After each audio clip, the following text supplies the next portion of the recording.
우리나라의 총 생산의 약 14%, 정확하게 이야기하면 13.83%를요 삼성전자가 차지하거든요. 선진국 15개국 중에서 한 기업이 한 나라의 생산량을 이렇게 감당하는 기업은 어느 나라에도 없어요. 삼성전자가 한국 경제에 끼치는 영향이 심각할 정도로 많다는 거죠. 반대로 이야기하면 이 회사가 하나 잘못되어지면 우리나라가 휘청할 수 있다고 하는 거예요. 그런데 정말 큰 일이 터지고 말았죠. 최신 갤럭시 7? 네, 갤럭시 7인가요? 그 최신 폰이 문제가 생겼어요. 배터리에서 막 불이 나고 터지고 그런 일이 일어나가지고 아주 위기를 맞았는데, 이거는요 정말 한국 경제의 위기이기도 하죠. 어제 세계가 깜짝 놀랄 만한 사상 초유의 특단의 조치가 발표가 되었죠. 새로 구입한 이 핸드폰을 전량 원하면 현금으로도 다 새 것으로 교환해 준다고 하는 거예요. 왜 특단의 그러한 사상 초유의 조치냐? 그 비용이 무려 2조 5천억이 들어가기 때문에 그런 거예요. 안 놀랄 줄 알았어요. 네. 2조가 와야지. 내가 아무리 실감하려고 나도 어제 몸부림을 쳐도 2조가 어떻다고. 실감이 안 나. 돈병철 회장님이 만든 회사잖아요. 삼성전자가, 삼성그룹이. 하도 돈이 많아가지고 그 선대 이병철 회장을 우리가 돈병철 그랬잖아요. 지금도 뭐 세계적인 그런 기업이죠. 세계 뭐 가치가 13위든가 그렇더라고요. 대단한 기업인데, 그 삼성전자의 담당 사장이 이 조치를 하면서 이렇게 이야기를 했어요. 가슴이 아릴 정도로 엄청난 금액이다. 돈이 많은 그 회사에서도 쉽지 않은 결단이다라고 하는 거죠. 이 문제가 터지니까 많은 전문가들이 나름대로의 해답을 내놨어요. 가장 최선의 방법은 물론 무조건 바꿔주는 거라는 거죠. 가장 확실한 해답은 원하는 대로 새 걸로 다 교환해 주는 건데, 그렇게 하기로는 너무나도 비용이 많다는 거예요. 아마 삼성전자를 할지라도 그 일은 못할 거다. 그렇기 때문에 그 부분을 뭐 수리를 한다든지 어떻게 이렇게 보상을 하다든지 그 정도는 할 수 있을 것이다 라고 했는데, 뜻밖의 뭐예요? 엄청난 비용을 감수하면서 그거를 교환해 주기로 이렇게 발표를 한 거죠. 어떻든 간에 삼성전자가 큰 위기를 맞게 되었는데, 어느 기자가요 이런 기사를 쓴 것을 제가 봤어요. 삼성전자가 오늘 위기를 당하게 되었는데, 이런 위기가 이번 한 번뿐이었는가? 이번에만 위기냐 이거예요.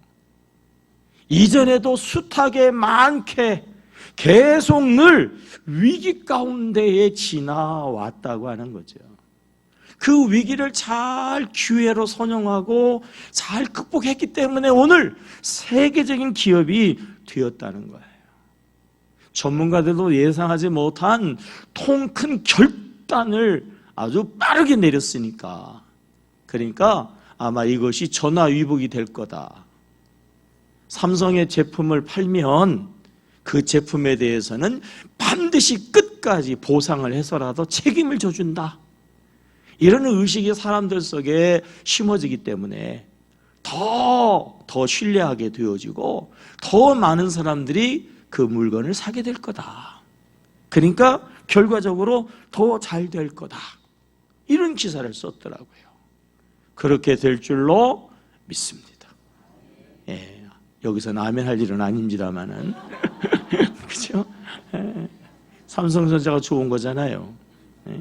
삼성전자 미워요. 왜 지들끼리 그래 월급을 그렇게 많이 나눠가죠? 나도 좀 주지. 예? 너무 많으니까 그냥 상대적으로 다른 직장인들이 막 좀 그렇잖아요. 뭐 이거 뭐 웬만큼 차이가 나야죠. 웬만큼 차이가 나야지 뭐. 예. 너무 많이 차이가 나요. 근데 문제는 이거잖아요. 삼성전자가 한국 경제에 절대적인 영향력을 미친다 말이에요. 이 위기를 잘 안 넘기면 우리나라가 그러지 않아도 어려운데 어렵거든요.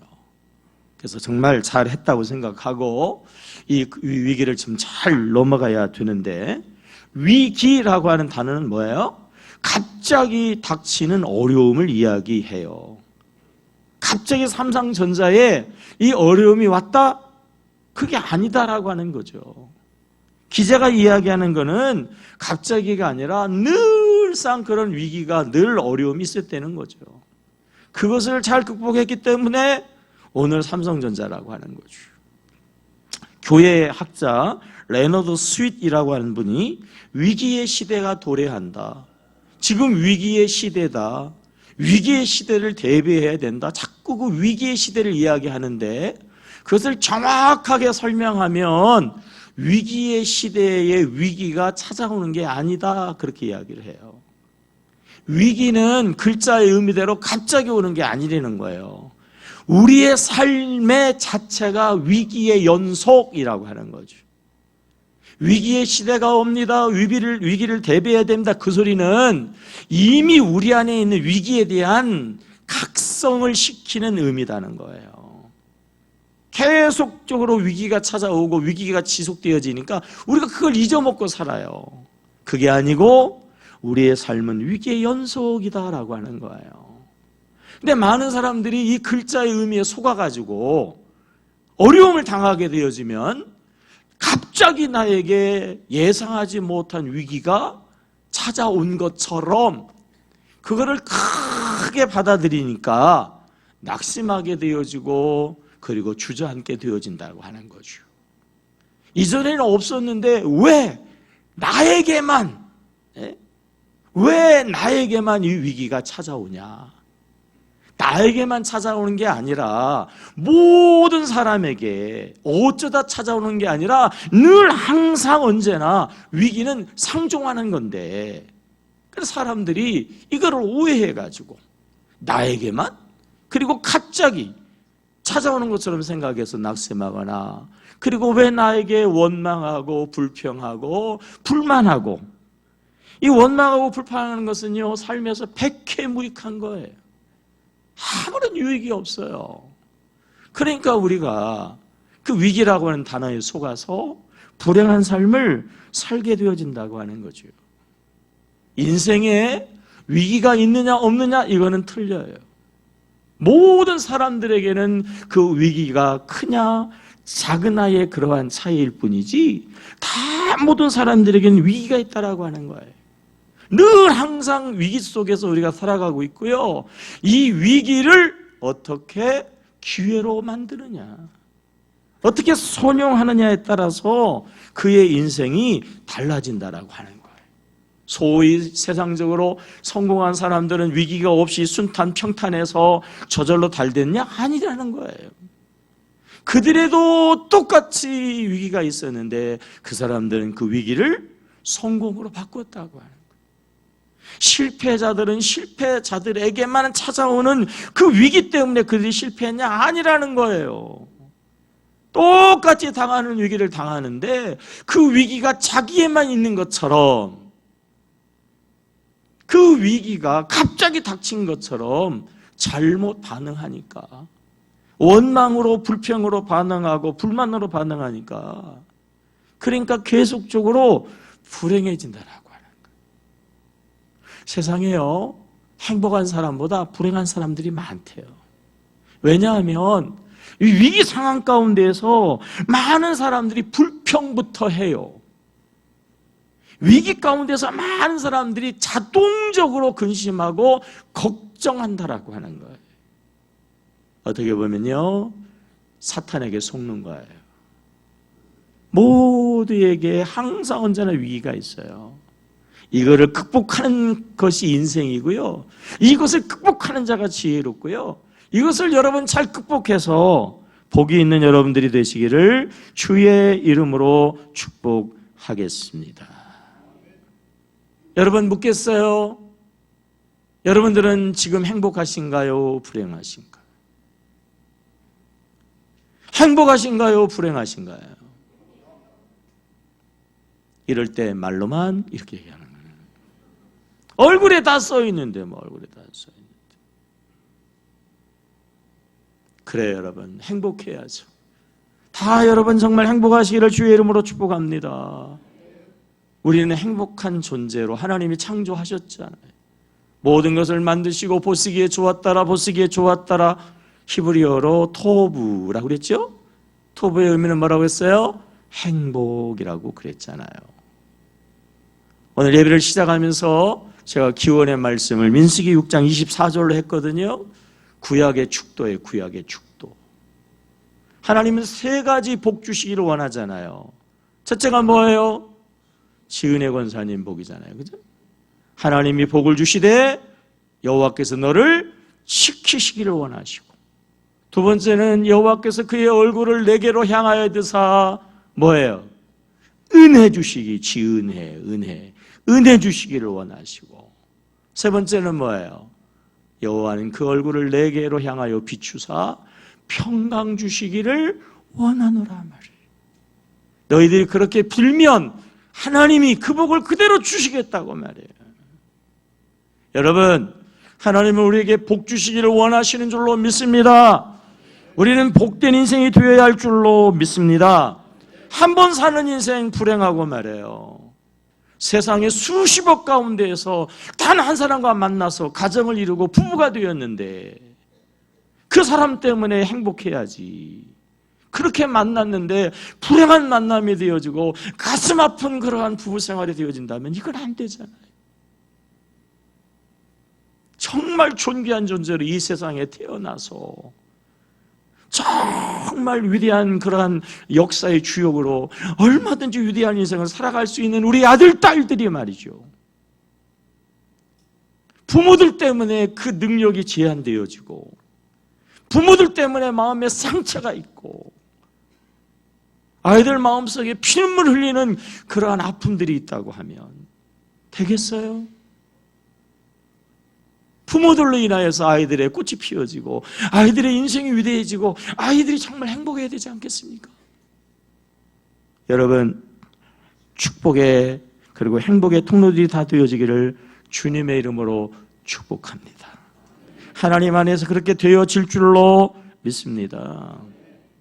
구약시대에 있어서 가장 위기 중에 위기의 시대를 우리는 사사시대, 사사시대 가운데에서도 미디안하고 아멜렉이라고 하는 적이 그냥 협공을 해가지고 더 위기시대, 오늘 본문의 기드온 사사시대이거든요.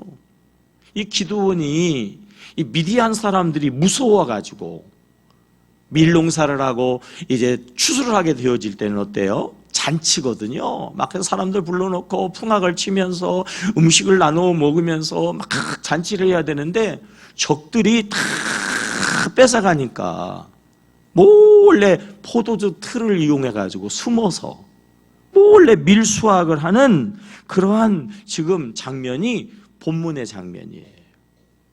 미디안이 두려워서 몰래 숨어서 마음껏 수확도 하지 못하는 이 상황에 하나님이 나타나서 미디안에게 말을 한다면 뭐라고 해요? 미디안 부른다면 뭐라고 부를까요? 잘한다고 그럴까요? 아마 이 겁쟁이라고 했을 거예요. 이 못난 놈아 그랬을 거예요. 이 찌질한 놈아 아마 그랬을 거다 말이에요. 지금 그렇게 행동하고 있단 말이죠. 그런데 오늘 본문에 보면 하나님이 뭐라고 부르고 있어요? 자, 12절입니다. 12절. 시작. 여호와의 사자가 기드온에게 나타나 이르되 큰 용사여, 뭐라고요? 큰 용사여, 여호와께서 너와 함께 계시도다 하매. 아멘입니까? 여러분, 큰 용사라고 부르고 있어요. 찌질한 놈이 아니다 말이에요. 이 비겁한 놈아, 이 못난 놈아라고 이야기하지 않고 그럼에도 불구하고 하나님이 큰 용사라고 부르고 있어요. 사실 기드온이요, 나름대로 이 위기의 상황 가운데에서 여느 사람처럼요, 그냥 낙심도 될 뿐 아니라 원망과 불평도 막 많았어요. 특별히 하나님에 대한 원망이 많았어요.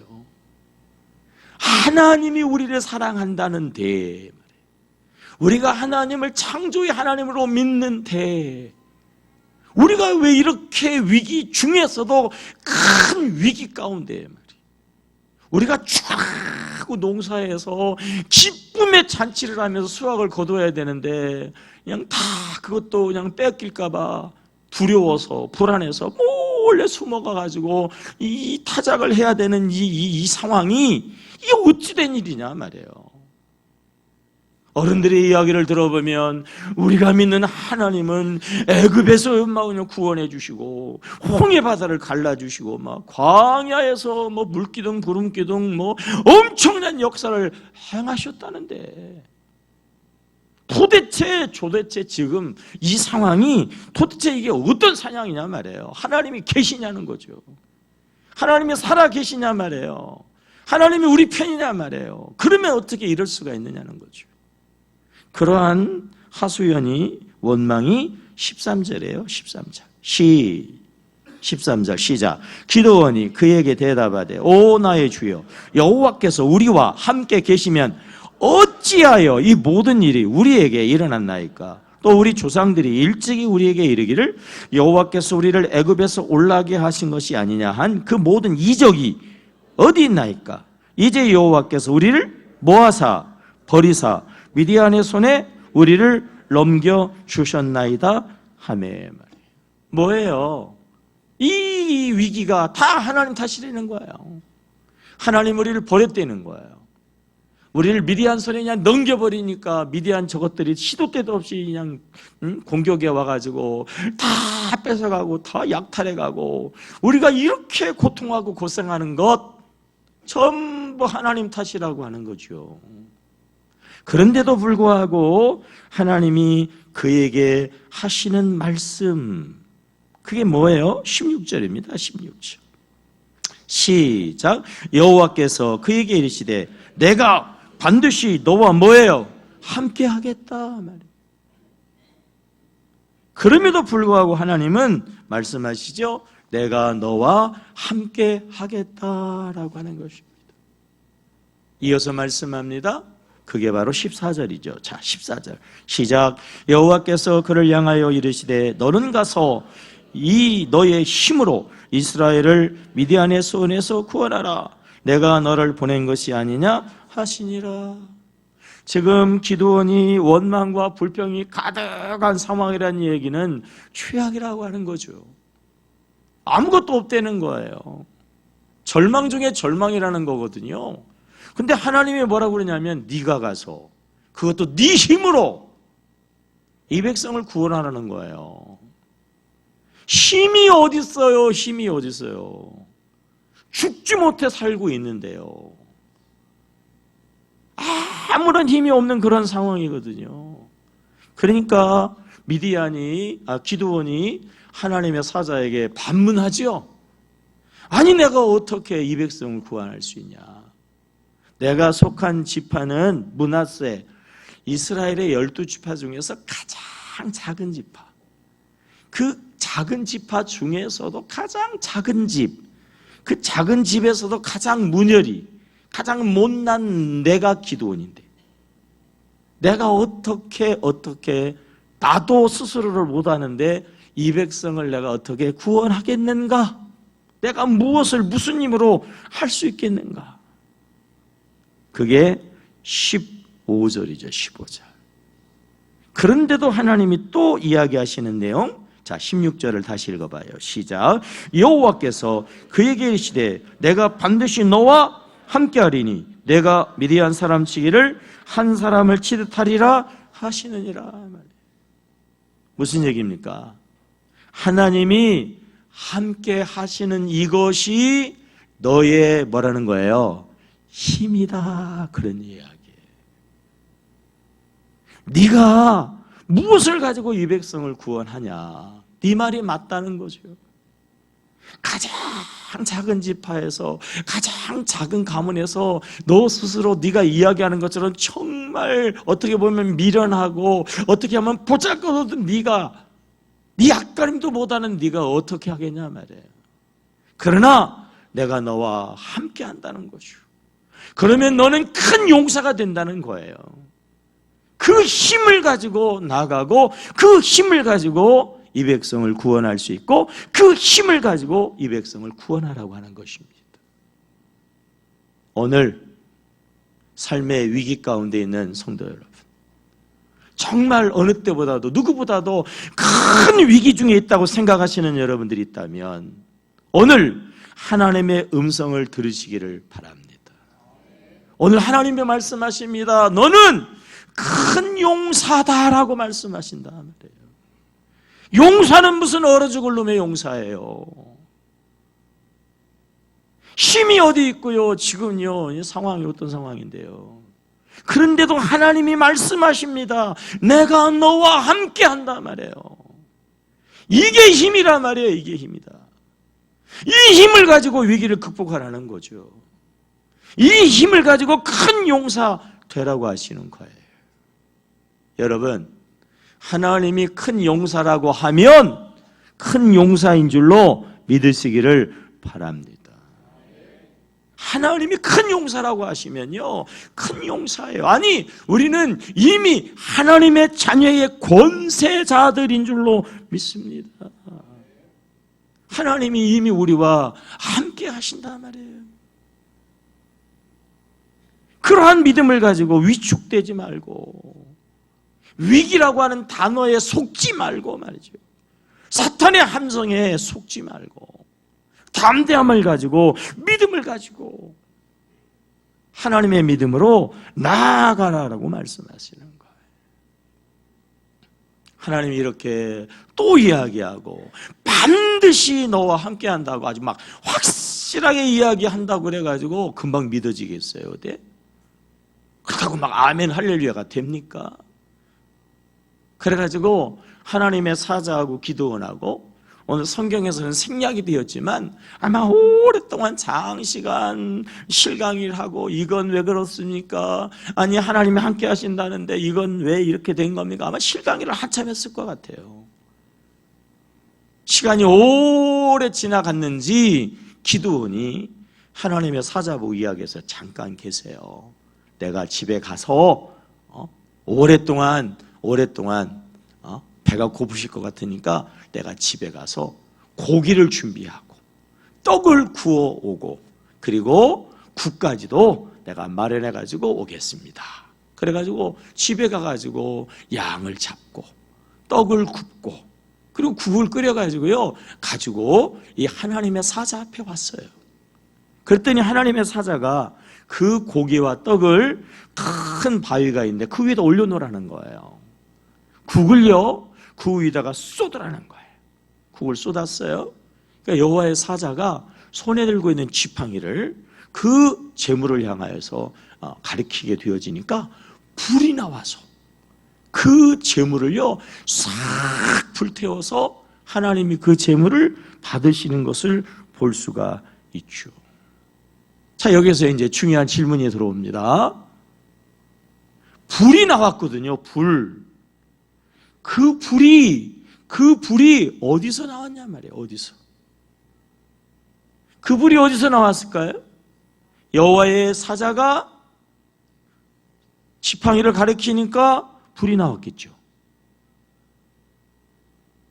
이 양반들이 아멘을 안 하네. 그냥 아멘이라도 해보세요. 어디서 나왔는가? 우리 한번 성경을 찾아보겠어요. 21절이에요. 21절입니다. 시작. 여호와의 사자가 손을 잡은 지팡이 끝을 내밀어 고기와 무교병에 대니 불이 어디에서? 바위에서 나왔어요, 여러분. 여러분 보세요. 여호와의 사자 천사, 영물, 능력 아니에요, 여러분. 천사의 능력도 하나님의 능력인 줄로 믿습니다. 천사가 능력 있는 게 아니에요. 천사를 부리는 하나님의 능력을 대행하는 것뿐이다 말이에요. 여기서 보여지는 의미가 그거예요. 천사가 아니라는 거예요. 물론 기드온 너의 힘도 아니라는 거예요. 불은 어디에서 나왔어요? 바위에서 나왔어요. 하나님이 능력이라고 하는 이것을 분명하게 눈으로 보여주는 거예요. 네가 지금 아주 절망의 큰 위기 가운데 있을지라도 너의 능력이 아니라 함께 하시는 누구의 능력? 하나님의 능력이라는 거예요. 물어볼게요. 하나님이 어디 계세요? 그 하나님이 오늘도 능력으로 우리를 큰 용사되게 하시는 줄로 믿습니다. 불이 나왔어요. 불. 성경에서 이 불은요, 하나님이 임재하시는 곳의 현상이에요. 모세가 떨기 불 가운데에서 임재하신 하나님을 만나면서 위대한 영도자가 되지 않습니까?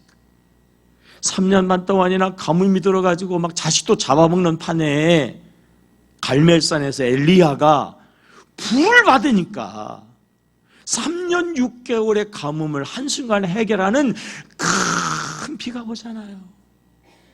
예수님도 잡아 십자가에 죽이고 예수님의 제자들까지도 다 도망갈 수밖에 없는 그 위기 중에 위기 상황 가운데 어떻게 제자들이 일어나고 어떻게 그들이 무릎을 꿇고 어떻게 그들이 로마를 정복합니까? 사도행전 2장에 성령의 불이 떨어지니까요. 성령의 불이 떨어지니까.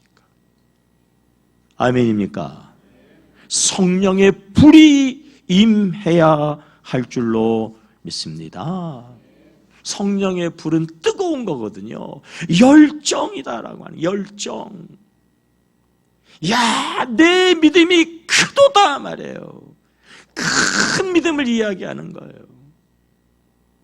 여지껏 이만한 믿음을 만나보지 못하였다. 그냥 믿는 건지 안 믿는 건지 말하지 않으면 도대체 믿는 사람인 줄 몰라요. 지금도 기억나는 한 사람. 어느 분이 어쩌다가 돌아가셔가지고 장례식을 치르게 되었는데요. 그 동료들이 와가지고 그래요. 예수 믿었대? 예수 믿었어? 예수 믿는 줄 몰랐네. 참말로 기가 막히더라고. 그게 무슨 믿음이에요? 믿음은 어둠의 빛인데 가만히 있어도 그냥 다 알려지고 드러나게 되어져 있는데 예수 믿었대? 예수님도 놀라시는 믿음 말이에요. 믿음 말이에요. 예수님도 인정하시고 역사하시는 믿음. 불이 임하는 믿음이에요. 불은 모든 것을 태우는 능력이 있잖아요. 불은 어둠을 밝히는, 불은요 모든 것들을 성장케 하고 성숙케 하는, 불은요 모든 음식을 맛있게 하는 그런 능력이 있잖아요. 불이 하나님께로서 임하는 거예요. 성도 여러분, 함께 하시는 하나님의 이 불을 받아가지고 여러분들이 큰 용사 되시고요. 진정한 하나님의 축복의 통로들이 되어지기를 주의 이름으로 축원해 드립니다. 세상에도 공짜가 어디 있어요? 세상에서도 실력이 없는데도 그냥 둡니까? 당장에 내쫓지요. 신앙생활도 공짜가 어디 있어요? 신앙생활에도 신앙의 능력이 없는데 어떻게 승리할 수가 있어요? 당장 마귀밥이 되는 거잖아요. 신앙생활도요 공짜가 아니에요. 능력 있어야 합니다. 그걸 오늘로 이야기하면요, 불, 성령 충만이다라고 하는 거예요. 성령 충만해야 지혜가 충만하고, 성령 충만해야 능력이 충만하고, 성령 충만해야 정말요 여러분 행복한 삶을 살 수 있어요. 항상 기뻐하라. 어떻게 항상 기뻐합니까? 범사에 무슨 범사에 감사를 해요? 근데 성경은 항상 기뻐해야 된다고, 범사에 감사한다고 가야 된다고 말하고 있잖아요. 성경은 진리잖아요. 그냥 안 되는 거예요. 불을 받아야 되는 거예요, 여러분. 하나님의 나라는, 하나님의 사람들은, 하나님의 성도들이라고 하면 말쟁이가 아니라 하나님의 나라는 말에 있지 아니하고 능력에 있다고 그러잖아요. 능력 있어요, 여러분? 말만 있잖아요. 말만 있잖아요. 무당 가운데서 학습무당 있잖아요. 학습무당, 배우는 무당, 영빨이 없이 말이죠, 배워가지고 그냥 무당 그 일을 하니까 아무런 게 없잖아요. 신앙생활을 배워서 합니까? 신앙생활을 이론적으로 알아서 합니까? 영역이 있어야죠. 영역이 있어야지. 하나님이 우리를 행복한 자로 만드셨다고 그러잖아요. 오늘도 하나님이 살아계시잖아요. 어디 갔어요, 그 하나님? 하나님 오늘도 우리를 사랑하신다고 그러는데 그 사랑 도대체 어디 간 거예요? 왜 나만 미워하는 거예요? 왜 나만 불행한 거죠? 불이 꺼져서 그래요. 불이 꺼져서. 불이 없어서 그래요. 혼자 사는 미망이 나고 아주 엉터리 같은 신앙이 나고의 공통점은 뭐라고요? 뭐예요? 영감님이 안 계신다는 거잖아요. 이 얘기를 수백 번 했는데도 그냥 못 들은 척 해주시는 여러분 감사해요. 네? 공통점이 뭐라고요? 영감이 안 계셔서 그래요. 영감, 영적인 감각, 영역. 미국 사회에서는 가장 기독교인에게 최고의 욕은 영감 없이 신앙생활하는 거 아니에요. 그냥 해가지고 다 신앙생활이 아니라고 하는. 교회가 얼마나 많고 믿는 사람들이 얼마나 많아요. 근데 갈수록 점쟁이들이 많아지고 점집이 많아지고 얼마나 예수쟁이들이 말이죠. 거기까지 가면 기독교인 우대 20% 할인 그래요. 네? 얼마나 예수쟁이들이 말해요. 갈 데가 없어가지고 그런 데를 쫓아가가지고 카드도 됩니다. 왜 2단으로 가는 거예요? 왜 2단으로? 요즘에 2단 신천지들이 말해요. 우리 서울에도 대표적인 교회 앞에서 피켓 들고 막 시위한다잖아요. 목사님 알고 싶어요. 알려주세요. 신천지는 날마다 부흥하는데 기존 교회는 왜 자꾸 줄어들죠? 알고 싶어요. 뭐 그런다잖아. 미친놈들이 말이에요. 예? 요한계시록을 알고 싶어요. 왜 계시록 설교를 안 해주죠? 계시록은요, 이거는요, 저 황당한 이야기예요. 좀 죄송한 얘기지만 닫힌 성경이에요. 정말 천상의 이야기를 지상의 말로 풀어 쓰다가 보니까 죄송하지만 황당한 말들이 많아요. 그러니까 하늘의 오묘함을 어떻게 말로 우리 글로 표현할 수가 있냐고. 근데 그걸 억지로 풀려다가 보니까 이상한 짓 하게 되고요. 그냥 오묘한 것 같은데도 사람들을 후려먹고요. 결과적으로 그냥 사람을 망하게 하는 거예요. 성경이 열어서 우리에게 계시하지 않으면 닫아 놔야 되는 거고요. 억지로 열려고 하면 그 이단 되는 거예요. 근데 옛날서부터 내려오는 그 이단들이 쓰는 그 계시록의 나름대로 궤변들이 있어요. 궤변들. 그거를요, 다 짜집기해서 맞춰놨어요. 다 짜집기 해가지고. 그래서 요한계시록하고 그 책을 보고서나 있으면요, 딱딱딱딱 맞아 떨어져가지고요, 금방 예수님 오신다고 말이에요. 그래가지고 제가 이야기하고 여러분 집 파세요. 그러면 아멘하고 집 다 판다? 네? 여러분 목사가 나쁜 맘 먹고요. 여러분요, 그 주머니 다 뽑으려고 맘 먹으면 말이죠. 전부 다 갈취할 수 있어요. 이 목회자가 굉장히 위험하면서도 중요한 거예요. 얘기하잖아요. 그런데 아무데나 가면 안 된다고 말해요. 목사가 아무리 때로는 목회가 안 되고 어려워도요, 할 말이 있고 안 할 말이 있지. 자꾸 목회를 하다가 위기가 오면은요, 편법을 쓰고 싶거든요.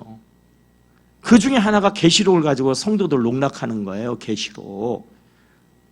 지금 주님 오게 생겼는데 지금 그 돈 가지고 말이야, 그 일하고 앉았고, 그 집에 앉아가지고 잠이 오냐? 다 다 팔아서 헌금 먹어서나 교회 와서 잘하고 해야지. 와, 다음 주 헌금 많이 나오겠다. 예? 그래가지고 그냥 성도들 확 뺏겨 먹는단 말이에요. 걔들만 가지고 있는 계시록 교리가 아니에요. 그러니까 이단들이 오래전부터 가지고 써먹는 아주 그냥 그 매뉴얼. 네? 저도 한번 옛날에 모르고 가봐서 안다니까. 제가 모르고 가봤어요. 제가 잘 안 오는 분이 아주 이제 장막선자 유재열 때 얘기돼. 유재열. 그 유재열이가 저 서대전 육교 지나 그 앞에다가 그 대전집을 하나 만들어 놓고 나를 어떻게 꼬셔가지고 나는 모르고서는 그냥 갔죠. 갔는데 자꾸 이상한 거야. 어쩌다가 갔는데 이상해가지고 성경책을 내가 안 가져가서 해가지고 한번 이렇게 떠들어봤어요. 이렇게 떠들어봤더니 그 지역에다 장막선제라고 써놨더라고. 계시록만 가지고 이야기하는데 계속 이야기하는데 말이에요. 계속 욕하는 거야. 기존 교회 목회 욕하고 기존 교회 욕하는 거예요. 근데 그걸 모르고서나 거기에 그냥 빠져들어. 왜 그래요? 불이 꺼져서 그래요. 불이 꺼져서. 여러분, 우리 교회가 말이에요. 오늘은 또 작은 데까지 다 켜놨네. 왜 그랬을까? 작은 데는 우리 안 켰는데 오늘은 설교하라고 크게 다 켜놨구나. 여러분, 교회라고 불 안 켜놓는다고 화납니까? 한번 불 꺼볼까? 네? 교회라고 불 안 켜놓으면 화나냐고요. 예수 믿으니까 저절로 화내집니까? 예수 믿으면 무조건 화내지나요? 안 그래. 교회라 할지라도 불 꺼놓으면요 시커매지는 거예요. 목사라 할지라도 성령에 불 꺼지면요 어둠이 들어오는 거예요. 아무리 신앙생활을 훌륭하게 어제까지 잘했어도요 오늘 불 꺼지면 이상한 짓 한단 말이에요. 이상한 짓 한단 말이에요. 왜 위기가 위기일까요? 불이 없어서 그래요. 불이 꺼져서 그래요. 불은 하나님으로부터 나오는 거예요. 큰 용사는 그냥 되는 게 아니라 성령의 불을 받아야 되는 것이다라고 하는 거예요. 여러분, 하나님이 함께 하시는 줄로 믿습니다. 그 하나님의 확신한 믿음을 가지고요 불을 받고 불같은 역사의 용사들이 되어지기를 주님의 이름으로 축복합니다. 이 적들이 또 공격해 왔네요. 그러니까 하나님이 또 미디안 보고 네가 가서 이 민족을 지켜라. 그러니까 이 미디안이가 또 못된 짓을 하고 아주 그냥 바보 같은 말을 해요. 하나님, 정말 하나님이 나를 들어 쓰시기를 원하신다면 죄송하지만 양털을 한 움큼 갖다 놓으면 양털에만 물이 가득 이슬이 맺히고 나머지 땅은 바짝 마르게 해주시면 하나님의 뜻인 줄 알고 순종하겠습니다 라고 하니까 하나님께서 그에게 그대로 해주시는 말씀 38절이죠. 자, 38절 시작. 그대로 된지라 이튿날 기드온이 일찍이 일어나서 양털을 가져다가 그 양털에서 이슬을 짜니 물이 그릇에 가득하였더라. 이슬 정도가 아니라 물이 가득했어요. 근데 이 친구가 또 바보 같은 짓을 해요. 하나님 한 번 더요. 이번에는요 똑같이 양털을 한 움큼 갖다 놓을 테니까 양털만 바싹 마르고 나머지 지면에는 이슬이 가득 내리게 해주세요. 똑같이 하나님이 이슬을 내려주셨어요. 이슬 불같은 능력. 성경에서 이슬은 은혜거든요. 은혜. 여러분, 불같은 능력이 그리고 이슬 같은 은혜가 여러분들에게 임하기를 주의 이름으로 축원합니다. 이제 곧 추석 명절이 다가오면요, 네? 추석 대사를 해야 되거든. 추석 대사 중에 하나가 뭐예요? 송편 만드는 거예요. 저희 어머니는 손이 커가지고요. 이 추석 때만 되면요, 그 옛날에 양은 대야 있잖아요, 양은 대야.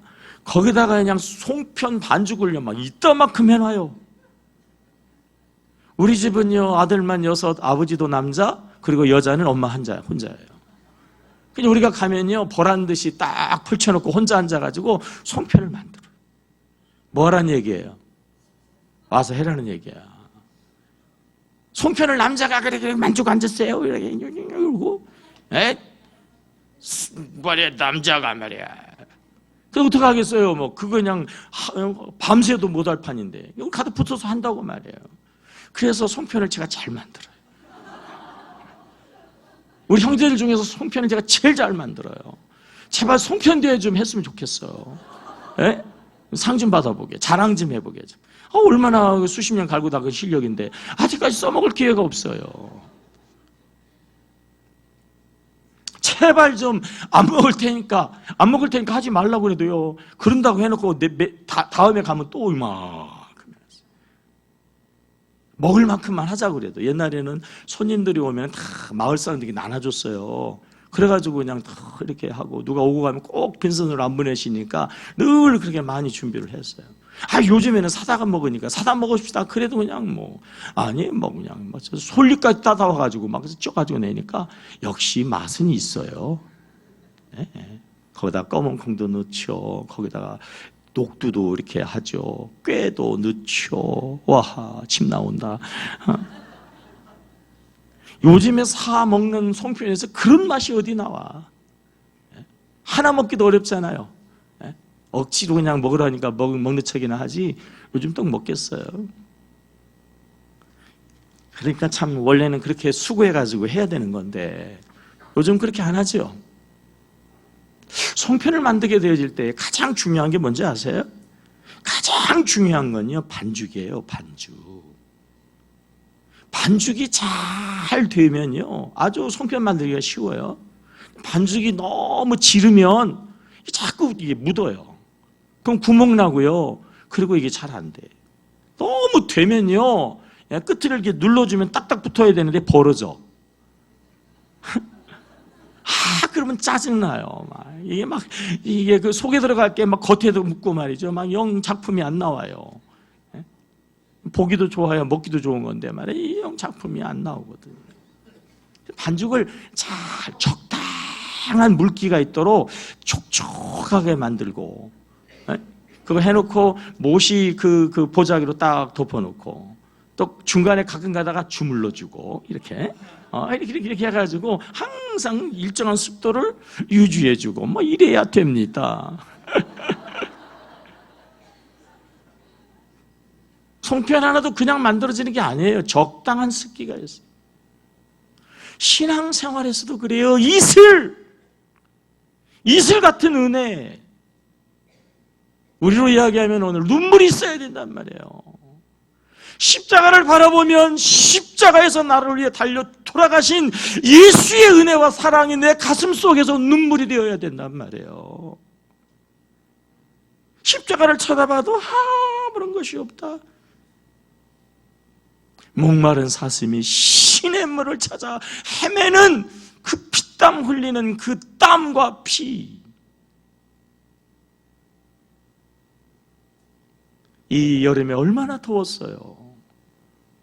더워서 땀이 피우듯 할지라도 예배 생활을 하는 거예요. 예배 생활. 셀 모임은 가정 모임. 죄송하지만 가정에서 모이는 거예요. 가정에서 모임. 이 더위에 가정에서 모이면 힘들고 어려우니까 사부로에 가서 사부로의 은혜를 막 망창 끼쳐. 네? 하나님께 예배해서 하나님의 복을 내 가정에서 내 집에서 받아야지. 어디다가 퍼줘요? 그렇게 인심들이 좋아요? 이해합니다. 그럴 수도 있어요. 저도 힘들었어요. 저도 힘들어요. 저도요 예배 방학하고 싶어요. 방학. 좋지요 여러분? 안 좋아요. 인간적으로는요 여름 동안 우리 셀 모임 방학합시다. 한 2달 방학, 두어 달에 한 6개월 방학해버리지 뭐. 복달하는 일이에요. 복달하는 일이에요. 어렵고 힘들어도 하자는 거예요. 그래서 하자는 거예요, 여러분. 할 수만 있으면요, 돌아가면서 해야 되지만, 상황이 어려우면 내 집에서 하라고요, 내 집에서. 네. 내 집이 예배의 자리가 되어야 되고, 임재의 자리가 되어야 되고, 은혜의 자리가 되어야 되고, 거기에 성령의 불이 떨어지는 자리가 되어야 된단 말이에요. 아멘입니까? 여러분 요즘 살만하니까요 집에서는 밥 해먹지 마세요. 식구도 몇 안 되는데 먹지도 않는데 재료값이 더 든다고 그러더라고. 그죠? 시켜 먹으세요. 예? 우리 저 식구들 사업체를 이용하세요. 시켜 먹어요, 웬만한 거. 요즘에 뭐 손에 물 묻히는 사람들이 어디 있어요. 그러나 교회 와서는 땀을 흘려야 돼요. 교회 와서는 땀을 흘려야 돼요. 똑같은 일이라도 집에서는 하는 거하고 교회에서는 달라. 교회에서 하는 건 하나님의 일이란 말이에요. 예배 끝나고 밥 먹고 갈 거죠? 시집 되는 거 봐. 교회에서 식사 안 하고 갈 거예요? 밥 먹는 사람은 그냥 가득 찬데 말이에요. 봉사하는 사람들은 맨날 부족해가지고, 밥해 되는 사람들은 돌아가면서 한다고 그러는데 맨날 부족해가지고 몇몇 사람들만 뼈 빠지게 생고생 하잖아요. 아니 자기들도 수고하고 자기들도 이렇게 해야지. 그리고 밥 먹을 자격이 있고 밥 먹을 수 있는 그런 기분이 나는 거지. 자기는 소라게도 까딱 안 하고 말이에요. 밥만 그냥 간장 쳐서 드세요?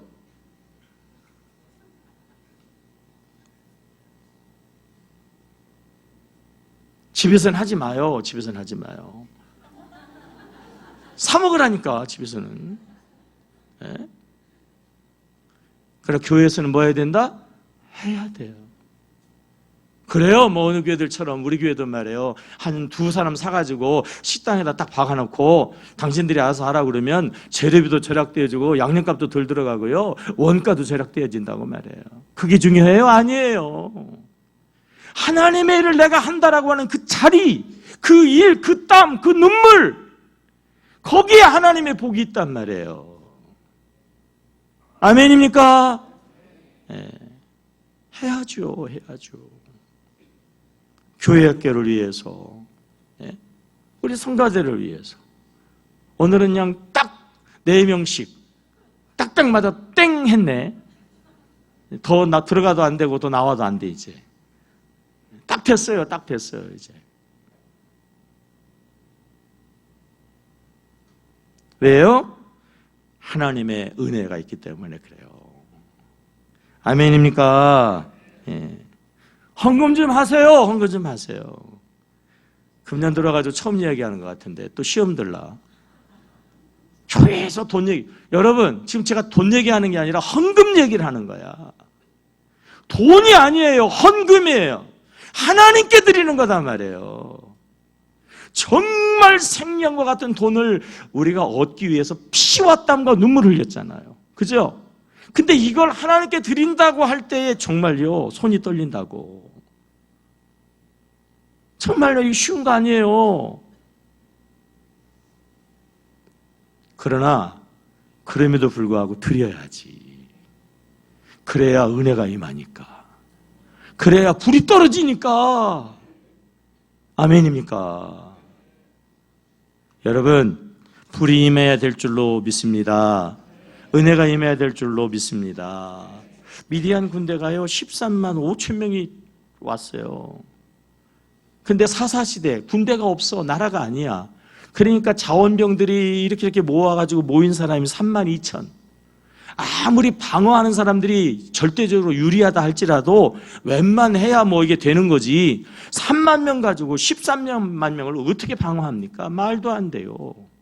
근데 하나님이 뭐라고 그러냐면 너무 많다는 거예요. 너무 많다는 거예요. 그래서 두려워하는 애들은 다 내보내래요. 나가라고 그랬더니 기다리다는 듯이 해가지고 2만 명이 도망가 버렸어요. 2만 2천. 10,000명밖에 안 남았는데 하나님이 또 그래 뭐라고 얘기하면 너무 많대. 시내가에 데려가가지고 골라내래요. 몇 명 남았어요? 300명. 상대방은 13만 5천인데 말이에요. 3만 명도 안 되는데 300명 남았어요. 뭐예요? 옛날에는요 숫자가 중요했어요. 옛날에는 인해전술이었어요. 지금은 안 그래요. 영적인 싸움은 숫자가 중요한 게 아니다 말이에요. 한국교회 교회가 많으면 뭐하냐? 다 불 꺼졌는데.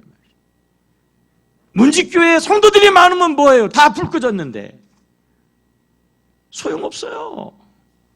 한 사람이라도 불이 켜져 있는 사람이 되어야 한단 말이에요. 한 사람도 불을 받아야 된단 말이에요. 하나님의 은혜 안에 있어야 된단 말이에요. 그 한 사람 기도원이 민족을 살리는 거예요. 여러분, 정말 우리 아이들 보세요. 우리 자녀들, 우리 젊은이들 보시라고요. 다 정신병자 아닙니까? 지금 우리 젊은이들이 말이에요. 정신이 온전한 애들이 몇이나 돼? 우리 청년들 빼놓고는 다 미친놈들이에요. 저는 그렇게 봐요. 다 미친놈들이에요. 예? 쳐다보기가 무서워요. 쳐다보기가 무서워. 우리 유성구에서 막 그냥 어머니 죽이고 말이에요. 이모 죽이고 막 그냥. 예? 아버지를 그냥 뭐 죽여가지고 매장시키고 뭐 해놓고서나 그 1년 동안 말이에요. 태연하게 돌아다니고 다 유성구에서 일어난 일이에요. 드러나는 일 말 그런 일이지 이미 벌써 말이에요. 보통 문제가 아니단 말이에요. 어떨 것이에요? 가정을 위해서, 자녀들을 위해서, 젊은이들을 위해서 많이 더 필요 없어요. 불 꺼진 많은 사람 소용없어요. 성령의 불이 임하고 하나님의 은혜가 임하기를 위해서 땀 흘려 수고하고 기도하고 헌신하고 수고하는 한 사람, 그 한 사람이 가정을 변화시키고 그 한 사람이 교회를 변화시키고 그 한 사람들이 젊은이들을 새롭게 살린단 말이에요. 3만 명? 2만 명? 10,000명? 아니에요. 한 사람이라도 불을 받은 사람이 불을 사람. 그 사람이 큰 용사고 그 사람이 능력 있는 승리자예요. 이 좋은 계절에 여러분, 그 한 사람이 되시기를 축복합니다. 그 한 사람으로 하나님이 여러분들을 부르고 있어요. 내가 너와 함께 하잖아. 네가 큰 용사가 되라. 너도 잘 될 뿐 아니라 네가 바로 축복의 통로가 되라고 주님이 오늘 말씀하신단 말이에요. 그냥 되는 게 아니거든요. 토요일 날 회복 캠프, 우리가 성령의 불을 받는 시간이잖아요. 우리가 또 여러 가지 양육 훈련하고 있잖아요. 그런 시간 순서들을 통해 가지고요, 정말 여러분 하나님의 용사들이 다 되시기를 주의 이름으로 축원합니다. 기도하겠습니다. 하나님, 우리 힘으로 능으로 안 되고 하나님의 영으로 하나님의 힘으로 되는 줄로 믿습니다. 성령의 불을 받고